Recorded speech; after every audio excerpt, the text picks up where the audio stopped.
तुम्हाला माहिती आहे का मार्केटमध्ये नवा ब्रँड आलाय पाण्याचा, शुअर वॉटर. शुअर वॉटर, हा. जो काढलाय रिलायन्स ग्रुपने. मी पण ऐकलंय हेच आता की जी काही बिस्लरी आणि किल्लीची आता बॉटल्स आहेत 20 रुपयाला मार्केटमध्ये, तर त्यांनी सेम 1 लिटर बॉटल आणले 15 रुपयामध्ये. त्यामुळे मार्केटमध्ये आता जे कस्टमर जाणार ते त्याचं 5 रुपये वाचतात, मग ते मागणार शुअर वॉटरच. पण 15 रुपयाला आता अंबानीने ब्रँड काढला, पण ऍक्च्युली 15 रुपयाच्या बॉटलमध्ये शॉपकीपर हे पण बघणार की त्यांचं मार्जिन किती आहे. कारण किनली सारखा ब्रँड 20 रुपयाचा जो कस्टमरला विकतोय रिटेलर, तो 8 रुपयाला ऍक्च्युली घेतोय कंपनीकडून बॉटल एक. म्हणजे ऑलमोस्ट 14 रुपये मार्जिन ठेवतो. 15 रुपयाच्या बॉटलचा आपण विचार केला कम्पॅरेटिव्हली तर 4 ते 5 रुपये मार्जिन शॉपकीपरला राहील.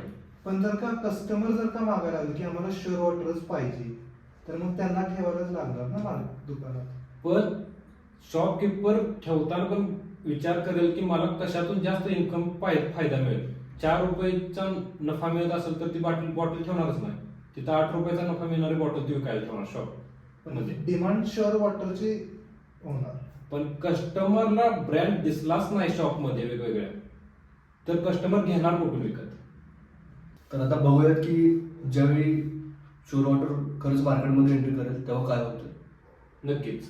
ठीक, बघू काय होतंय.